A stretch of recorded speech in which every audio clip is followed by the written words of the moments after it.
Hi friends, நான் இன்றைக்கி உங்களோட ஷேர் பண்ணுறது நான் சுந்தரகாண்டம் படிக்கும்போது அதுக்காக போடுற கோலம், அந்த பூஜை முறையை பற்றி நான் உங்களுக்கு சொல்கிறேன். இப்படியும் பண்ணலாம், சில பேர் வேறு மாதிரி கூட செய்வாங்க. நான் செய்கிற முறையை மட்டும் உங்களுக்கு சொல்கிறேன், ஓகேவா? இது ஆக்சுவலி என்னென்னா, ஹனுமன் லக்ஷ்மணரை காப்பாற்றுறதுக்காக ஸ்ரீராமர் கட்டளையிட்டபடி சஞ்சீவினி மலையில் நிறைய மூலிகைகள் இருக்குதுன்னு சொன்ன உடனே அவர் என்ன பண்ணுறார், பறந்து போய் அந்த மலையே பெயர்த்து எடுத்துகிட்டு வர்றார். அவரை குஷிப்படுத்துறது, அவரை சந்தோஷப்படுத்துகிற முறையாக நினச்சிட்டு நம்ம என்ன செய்கிறோன்னா, இந்த சஞ்சீவினி மலையே நம்ம கோலமாக போட்டு அவரை வரவேற்கிறோம். வாங்கோன்னு சொல்லிட்டு கூப்பிட்ற மாதிரி ஒரு வரவேற்பு தான் இந்த கோலத்தை போடுறது.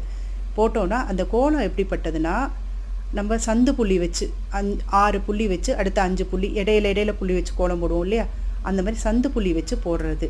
இதில் எப்படின்னா, கீழே 2 கோடை போட்டு அதுக்கு கீழே ஸ்ரீராம ஜெயம்னு எழுதி, அது மட்டும் இல்லாதக்கு இதை கம்ப்ளீட் பண்ணுவோம். அதோட ரைட் சைடில், லெஃப்ட் சைடில் போடக்கூட ரைட் சைடில் நம்ம என்ன செய்யணும், ஹனுமனோட வாழை, மணியோடு இருக்கிற வாழையும் வரைஞ்சி அவரை வாங்கோ அப்படி சொல்லிட்டு கூப்பிட்ற மாதிரியான ஒரு இதுதான் இது ஐதீகம். அது எனக்கு பிடிச்சி நான் செஞ்சுட்டு இருக்கேன். இந்த கோலத்தை பற்றின இதை தான் உங்களுக்கு காமிக்கிற வீடியோவில். அப்புறம் இன்னொரு விஷயம் என்னென்னா, இந்த கோலத்தை கண்டிப்பாக வாசலில் போடக்கூடாது. நம்ம சுவாமிக்கிட்ட மட்டும்தான் போடணும். நம்ம கால் படக்கூடாது. மறுநாள் காலையில் நம்ம இதை இது பண்ணும்போது கூட ஒரு துணியால் தொடச்சி எடுத்தோ அது மாதிரி செய்யணும். தொடப்பத்தை வச்சு பெருக்கக்கூடாது. அப்புறம் இந்த பூஜைக்கு நான் நார்மலாகவே பூஜைக்கு இது பண்ணுறது, அவல், நம்ம கல்கண்டு இருந்தால் வைக்கலாம், வெல்லம் இருந்தால் வைக்கலாம். வெல்லம் அரக்காசம்மனுக்கு வைப்பாங்க, முருகனுக்கு வைப்பாங்க, வச்சு நம்ம நைவேத்தியம் பண்ணலாம். ஹனுமனுக்கு இன்னும் விசேஷம், 2 வாழைப்பழம் வச்சு நைவேத்தியம் பண்ணலாம். அவர் ரொம்ப ஹாப்பி ஆகிடுவார்.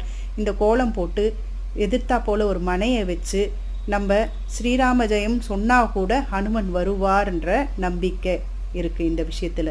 அதே மாதிரி 2 அகல் வச்சு அதில் நெய் தீபம் போடலாம். நெய் முடியாதவங்க நல்லெண்ணெய் விட்டு கூட தீபம் போடலாம். ஒரே ஒரு விஷயம் என்னென்னா, இந்த கோலத்தை கால் மிதிப்படாமல் பத்திரமா சுவாமி கிட்டக்க போட்டு மறுநாள் காத்தால் அதை நம்ம என்ன பண்ணிடணும், ஒரு துணியை வச்சு தொடச்சி தண்ணியை வச்சு தெளித்து தொடச்சிக்கணும். இதுதான் இந்த பூஜையோட இது. Bye friends.